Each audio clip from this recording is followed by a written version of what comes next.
This is a quick review of the Spyderco Canis. This comes from Kelly McCann, who, like Michael Janish, comes from a knife fighting background. Made in Taichung, Taiwan by Spyderco.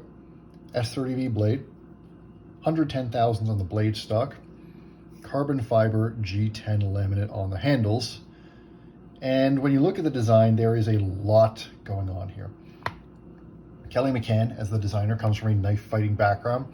And as I've said before, knives that come from a knife fighting background often have exceptional ergonomics, and this one is no different. There's a lot going on in this handle, tons of curves, big fat choy here, then a big belly, then a big swoop, lots more swooping on the back than you typically see on Spyderco. But it fits very naturally in your hand. This front finger choil here, your finger goes right, your index finger goes right into that. This swoop nestles very naturally. This butt end keeps your fingers contained. This swell goes right into your palm. And then the jimping that's right on the back here, which is right above your compression lock, because this is a compression lock knife, and then up onto the blade, your thumb lands very naturally there. This is just a very comfortable handle. And the carbon fiber and G10 laminate helps with that. This material gets a lot of hate because people think Spyderco is cheaping out. I don't know how much it is they're cheapening out, as much as just the way that they want to apply this texture on the surface. They prefer to do that with the carbon fiber and G10 laminate, whereas most carbon fiber is going to be flat. This has that little bit of texture, gives a little bit of grippiness. It's very nice. There's no risk of delamination here. You can see the G10 underneath there. You can see the G10 where they do the cutouts. It's just a nice lightweight material, and whether it's a cost-cutting measure or whether it's something with how they apply this texture, if you ignore the sense that it's cheapening things out, it's a nice material in and of itself. 3.5-inch blade for a 4-ounce knife comes in at $240. So it's not cheap, but you're getting Taichung quality. Everything is sharp, everything is fitted well. Everything, you can see the jimping here between the lining, between the compression lock, the steel linings there, and the G10 is very consistent. The blade finishes are great. The handle finishing with this complex handle design is all done very well. Chamfers, edges, etc., all nicely knocked down. It's well executed. This blade is the part where it actually gets weird, and it's also the part where it gets a little more problematic for most people. They kept the stock reasonable, 110 thousandths, thinner than the Yojimbo here, which is 145 thousandths. And we'll get back to this comparison later. More reasonable stock. But if you look at this grind, and I am pretty sure if we look here, yeah, that's a flat grind, or if it's a hollow grind, it is a very flat hollow. It's only got like 1/2 inch to drop from the full flat thickness of the blade down to the edge there. And even though there is a swedge here, that swedge is really just to lighten the blade. It's to lighten the blade and bring balance to the blade so that the balance between the blade and the handle feels right. Otherwise, this might feel a little bit blade heavy there. Cut myself a little bit on the tip there. But even though it's only 110 thousandths thick, this blade, think of it as a giant flat here with a tiny portion that's ground. And the problem is, this thing ends up being relatively thick behind the edge and not that slicey. If I take out some paper here, I mean, it's not like I put a fresh edge on this, but this thing, because of that blade grind, does not cut that well, and certainly doesn't cut well for what you would expect from 110 thousandths blade stock. And it's just because that grind is so low. If you took this and put a full flat grind on it, it might be a wonderful slicer. And the fact that you've got a Wharncliffe here that you can pinch up on really nicely with how well this handle is designed, you can use this, get into stuff, do your drag cuts, do your utility cuts here.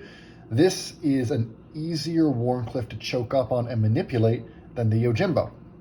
They're starting from thinner stock. But here, let's just get to this Yojimbo comparison. Look at these tips here, which, because of the way these Wharncliffes are designed, if you look at the tip thickness, it's a good example of how these blades are behind the edge. The Yojimbo has this huge hollow grind that gets super, super thin behind the edge. In fact, this is probably one of Spyderco's thinnest blades behind the edge. The problem, as I mentioned in my Yojimbo review, is when you pass it through material, that full blade stock in the top of that hollow grind starts to become a problem. This one is way thinner, about 30% thinner in the stock. but it's way thicker out of the tip because of how shallow that grind is. And so where this, if you're only using it for utility cuts, ends up being a big, chunky, pocketable straight razor, that if you're just using this edge and you're just using it for drag cuts and stuff like that, ends up being a wonderful tool, albeit a very big and heavy replacement for, you know, an X-Acto knife. This one isn't even that good at that because it's just not nearly as thin behind the edge. And so I'm keeping this review short because there isn't really a lot to say about the Canis. And, you know, this doesn't seem to be a particularly popular knife out of Taichung. I'm sure Kelly McCann knows what he's doing in designing this as a fighting knife. And the particular way this is set up, it might be a great fighting knife. This handle is really, really nicely designed. It fits very naturally, fits very comfortably in the hand. Parts of this remind me of the sort of stuff that Sniper Blade Works does with how curved this is and how it curves back and down there. And Sniper Blade Works has some great handle ergonomics. But this blade that's sticking out the front of the Canis just doesn't do the job. It doesn't cut very much of anything well. And certainly when you start to pass it through material and you're going to that full 11 thousandths thickness, like a ½ inch beyond the edge, I mean, this is great if you're doing your ninja stuff and, you know, go ahead, reverse grip it. It's comfortable in your reverse grip too.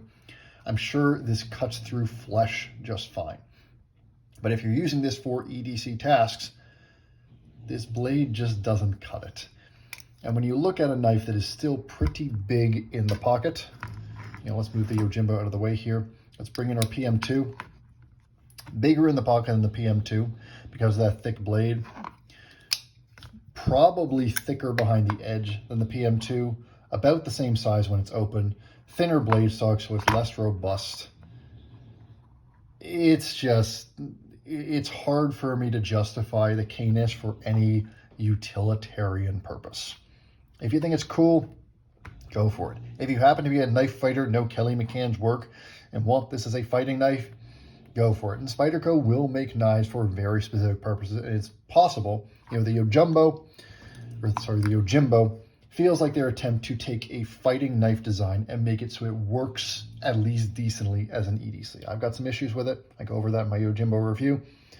But the way that they thin this out, the way they design the handle, you can argue that this can work as an EDC. And if you've got only certain EDC tasks, this actually works great as an EDC. It just is really, really bad at some other EDC tasks. This is probably just a specialized fighting knife because there are very few EDC tasks that this is good at. And because of the way this blade is ground, a lot of tasks it is actually quite bad at. And so that is where the Canis ends up. You know, a couple of years ago, there were a few videos on YouTube. Which should I get, the Yojimbo or the Canis? It's not even a question in my mind. If these were the same price, the Yojimbo would still be a significantly better knife. It's about the same size. They're both big knives. And this, the ergonomics are as good as the ergonomics of this are. They're even better on the Yojimbo. And this blade is in a complete different world when it comes to utility compared to the Canis. And then you count in the fact that this is $50 more expensive retail, and it's not even a question. So if the Canis is for you, you will know it. If you're not that person, you can probably skip it. It's cool that Spyderco made it, and I'm sure it has made a handful of people very happy with its interesting design. And it's possible that another version of the Canis down the line could resolve the issues that this blade has and turn into a really interesting knife. This handle on a different blade could be something very exciting if they bring that grind up and they make this edge more useful. But as it stands today, hard to recommend. Hope this was a good use of your time, and I will see you again soon.